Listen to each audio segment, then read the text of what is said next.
Hey, we always say that the viewer voice is what makes this show sing. We love when you dip in with comments, feedback, and occasionally questions.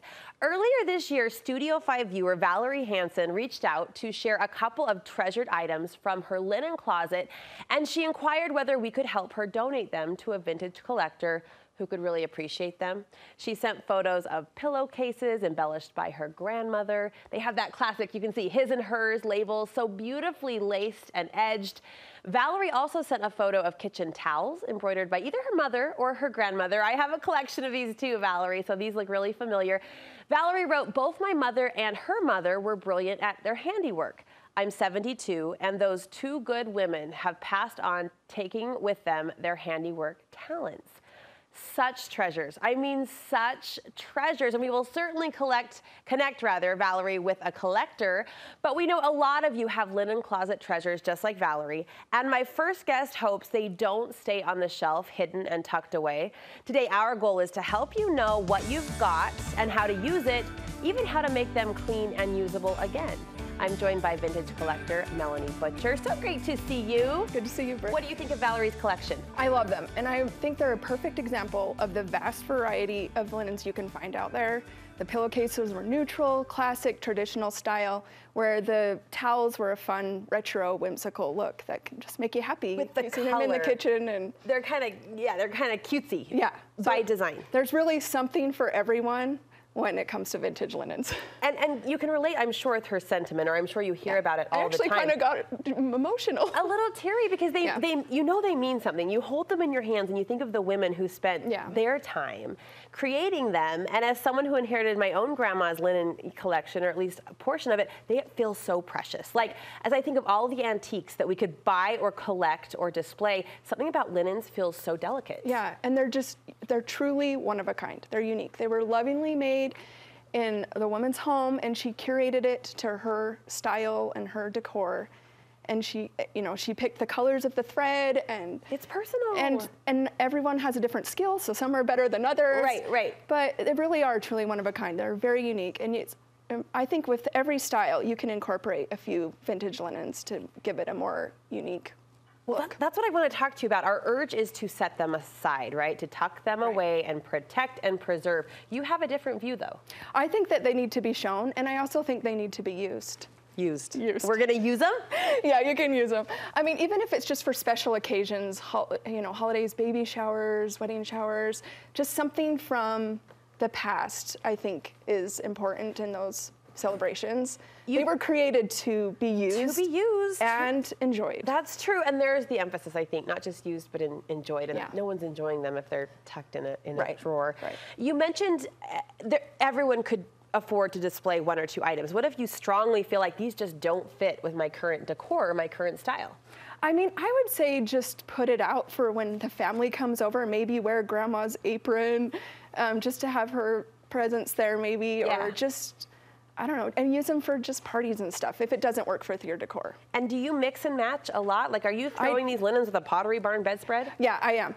And I love that. Like, I could have bought the matching pillowcases, but instead I found some embroidered pillowcases that have the same colors, and it just gives it that unique look like I was talking about earlier. It just sets it apart from just having all matching bedding. Yeah, I actually think stores, specifically the Anthropologie brand, has opened our eyes to kind of that more traveled, curated, kind of cutesy, look. I agree, and I feel like it's spilling into fashion right now with the crocheted and the cross stitch. It's character. Yeah, it's way more fun than catalog shopping. I know where their inspiration came from. Show us some other things we could do with these precious linens, the aprons, the towels. Give us some inspiration. Well, like, quilts are awesome. Yeah, and I love stacking them on bookshelves, and they're cute just in this laundry basket. Does this quilt have a story? It doesn't. My mom gave it to me for Christmas, but it has all the state flowers, and it was a pattern that you could find. So I've seen other state flowers, but this one, like I said, they're all unique and one of a kind, because different colors, different skills. Right. Where did you get this? Is this like a wash basin or a laundry basket? It's a French laundry basket. A French laundry basket. And it folds down flat, but people had them. They're around, even if we're not in France. You talked about the different colors and the different personality that comes out in every piece. Are you shopping by color, or what do you look for? I would recommend that if you're just looking for a few pieces. Pick ones that you love, that stand out to you, and also pick colors that you use in your home so it's easier to incorporate in your home. All right, the aprons. Let's talk about the aprons. Are you wearing these aprons?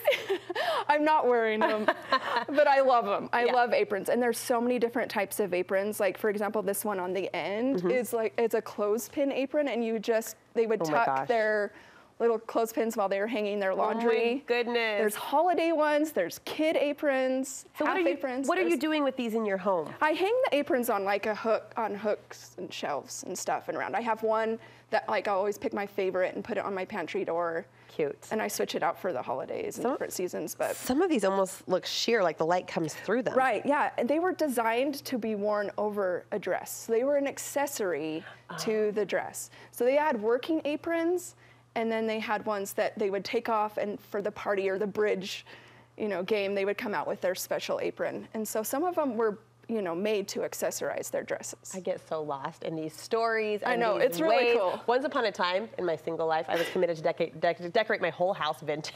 It didn't quite work out, but I have pieces, and I have them on display. All right, the towels and the linens. Yeah, what do you do with those?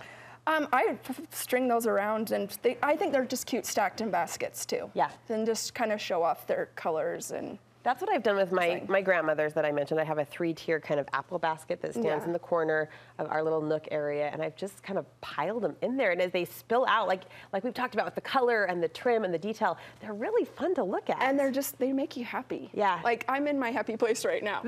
And you kind of feel a tie to them, like the strawberry one up here. Yeah. I love, like, I don't know the person that made it, but I think they would be my kindred spirit, because if I were, I don't sew, but if I were, I would make something like that. So it is, you do feel a tie. And just think of each piece as a story, and you're adding chapters to it. Oh, I love that. Yeah, I also love this drying rack, how you've got them. I mean, you need a generous like corner or a space in your home to accommodate that, but it kind of just puts on display. It's a good display, and it's very handy. It folds on flat, and it's a good piece to have just to dry your laundry. Is that an antique piece as well? Yeah. Oh my goodness, Melanie, you're amazing. Where's your favorite place to source these linens? I think estate sales are your best, but thrift shops, yard sales, antique stores, they're everywhere if you keep your eye out. And they might be stained. Usually they were used in the kitchen, they were around food, so it's pretty inevitable that they'll be stained. How do you clean them?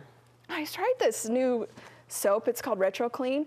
I got it on Amazon, and it is really good. Okay. Because linens go yellow over time, and stains darken. Right. And this really whitened them and brightened them. So. And I'll put my final question. As you're staring at linens at estate sales or antique stores, how are you downright deciding, do I bring this home? Do you have a formula or a mantra or what? Because you could easily get swept away and overcome. You can get swept away. There's just so many different options. But I've my collection's gotten so big that I have to just ask myself, like, is this exquisite? Is this something that is really special? And then I'll get it. But before, I was just buying everything that was cute. Yeah, is this exquisite? That's a good standard for all of us. Thank you so much for sharing your passion and giving us some ideas. I know Valerie, our viewer Valerie, appreciates it, and I do as well. How can we be inspired by your vintage decorating? I'm on Instagram at Vintage Charm House. Vintage Charm House. Yeah. Love your style, love your passion and stories you bring. Thank you so much. Thank you.